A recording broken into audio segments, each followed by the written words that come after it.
भगवान पालने में लेटे थे, सो नहीं रहे थे, लेटे थे, आंखें खुली थी भगवान की। लेकिन भगवान ने जैसे ही पूतना को आते हुए देखा, भगवान ने ऐसी जल्दी से आंखें बंद की जैसे भगवान को नींद आ रही हो, इतनी जल्दी, या नींद आ गई हो, सो गए हो। आंखें बंद करने के कई कारण बताए। आंखें बंद करने का पहला कारण बताया है, भगवान सोच रहे हैं कि बताओ आज मेरा छठी का उत्सव मनाया जाता। भगवान 6 दिन के थे तब पूतना आई, तो भगवान सोच रहे हैं कि बताओ आज मेरा छठी का उत्सव मनाया जाता, आज मेरे घर में खूब नृत्य होता, गान होता, मैया खूब दूध दही माखन मिश्री लुटाती, लेकिन ये माँ की तरह वेश बनाने वाली पूतना मुझे कड़वा कड़वा विष पिलाने के लिए आई है। पहला कारण। नेत्र बंद करने का दूसरा कारण, भगवान सोच रहे हैं कि पूतना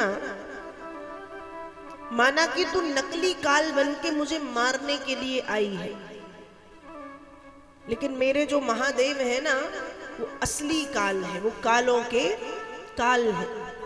तो नेत्र बंद करके भगवान कृष्ण ने भगवान महादेव का स्मरण किया है कि भोलेनाथ आइए, मैंने अब तक खूब दूध दही माखन मिश्री मेवा जरूर खाया है, लेकिन ये विष पीने का अभ्यास मेरा नहीं है, मैंने आज तक ये कड़वा कड़वा विष नहीं पिया, इसलिए आइए और इस उग्र विष से मेरी रक्षा कीजिए। तो नेत्र बंद करने का दूसरा कारण, भगवान कृष्ण ने भगवान शिव को पुकारा है।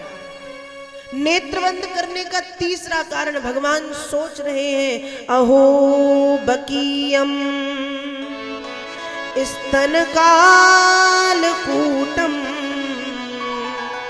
जिघांशयः पाययदप्य साध्वी लेभे गतिं धातृचितां ततोऽन्यं कंबा दयालुं शरणं ब्रजेम। नेत्र बंद करने का तीसरा कारण, भगवान सोच रहे हैं अहो वकीयम, अच्छा तू वकी बन के आई है। वकी का मतलब होता है बगुली, जैसे बगुला पक्षी होता है ना वैसी बगुली। अब बगुला पक्षी की विशेषता क्या है?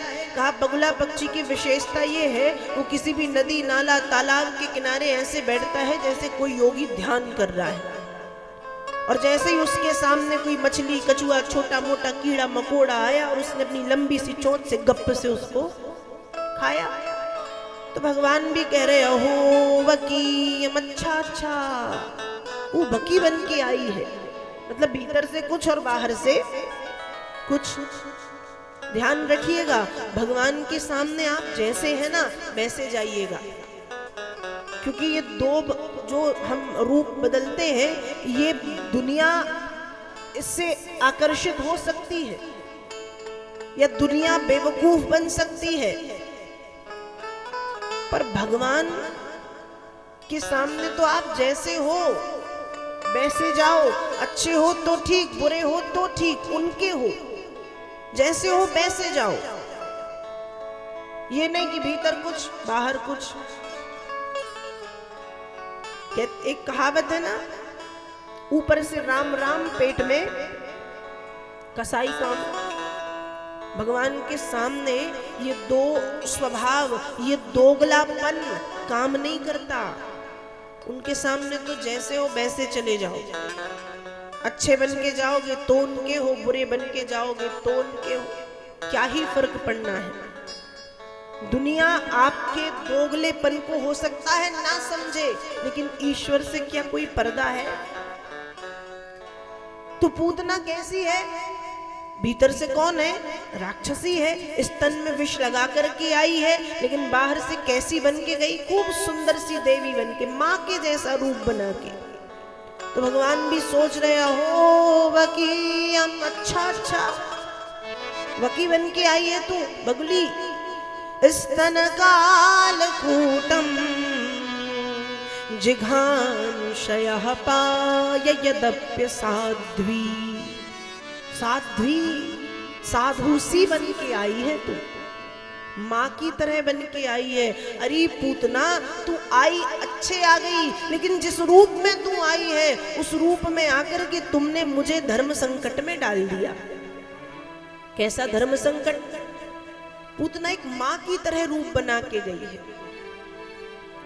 और माँ की तरह रूप बना के गई है, स्तन में विष लगा करके पहुंची है। भगवान को वो लल्ला की तरह, बेटे की तरह उठा के छाती से चिपका के दूध पिलाएगी।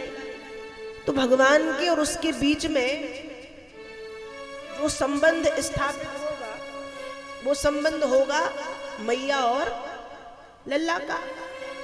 तो भगवान कह रहे हैं कि तू मैया बन के आई है, मैं तेरा दुग्ध पान करूंगा। माना कि तू अपने दुग्ध में विष का लेपन करके आई है, लेकिन जिस क्षण मैं दूध पीऊंगा उस क्षण तू मेरी मैया बन जाएगी। मैं तुझे मारूंगा, लेकिन मारने के बाद मैं तुझे वो दुर्लभ गति दूंगा जिस गति को पाने के लिए बड़े बड़े योगी, महायोगी, ज्ञानी, ध्यानी, संत, विद्वान, तपस्वी तरसते हैं।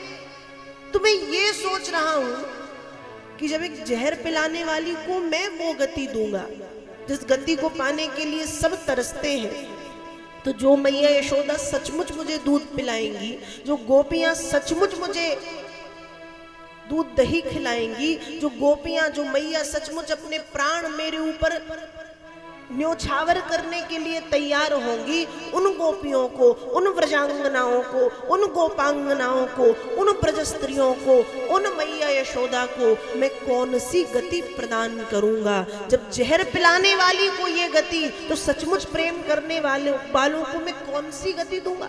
उससे बड़ी गति मेरे पास कोई नहीं है। भगवान सोच रहे थे, भगवान कह रहे तूने इस रूप में आके मुझे धर्म संकट में डाल दिया है। जरा सोचो, कंबा दयालुम शरणम ब्रजेमो, ऐसे कृष्ण से ज्यादा दयालु, ऐसे कृष्ण से ज्यादा कृपालु उस दुनिया में कोई दूसरा है जिसकी शरण में हम जाएं? अर्थात जो जहर पिलाने वाली को भी वो गति देता है जिस गति को पाने के लिए बड़े बड़े योगी, महायोगी तरसते हैं। क्या ऐसे कृष्ण से ज्यादा दयालु कोई दुनिया में है? नहीं है। भगवान ने पूतना की शरण, पूतना को अपनी शरण में ले लिया है, उसको मारा है, लेकिन परम पद प्रदान किया है। तो नेत्रबंद करने का तीसरा कारण भगवान ये सोच रहे हैं कि तू जिस रूप में आई है, माँ के रूप में, उससे तो तूने मुझे धर्म संकट में डाला है। और नेत्रबंद करने का चौथा कारण है, भगवान सोच रहे हैं जब त्रेता युग में राम बनकर के पहुंचा था, तब भी सबसे पहले एक राक्षसी को मारा था। किसको मारा था? ताड़का को। अब द्वापर में जब आया हूं तो सबसे पहले एक राक्षसी, ये कैसी बात है कि त्रेता में भी राक्षसी और द्वापर में भी? वहां ताड़का, यहाँ पूतना। तो भगवान ऐसी सब बातें सोच रहे हैं, और यहाँ पूतना ने देखते देखते भगवान को पालने से उठाया, अपनी छाती से चिपका करके दूध पिलाने लगी। भगवान दुग्धपान करने लगे। भगवान के कंठ में महादेव आकर के बैठे, उन्होंने सारा विष पान कर लिया, विष खींच लिया। भगवान कृष्ण ने दूध पीते पीते पीते पीते पूतना के प्राणों का पान करना, पूतना के प्राणों को खींचना प्रारंभ कर दिया। और वेद व्यास जी भागवत में लिख रहे हैं, सामुंच मुंचाल मिति प्रभाषिणी निष्पीड्यमानाखिल जीव मर्मणि बिभ्रत नेत्रे चरणौ भुजौ मुहुः प्रस्विन्न गात्रा क्षिपति रुरोदः। भगवान ने पूतना के प्राणों को खींचना, पूतना के प्राणों का पान करना प्रारंभ कर दिया। पूतना फड़फड़ाने लगी, पूतना तड़पने लगी, पूतना चीखने लगी, पूतना चिल्लाने लगी। सामुंच मुंचाल मिति प्रभाषिणी। सा मुंच मुंचाल, सा मतलब वह, मुंच मुंचाल, मुंच का अर्थ होता है छोड़ो, मुंचाल दो बार कह रही है छोड़ दो, छोड़ दो।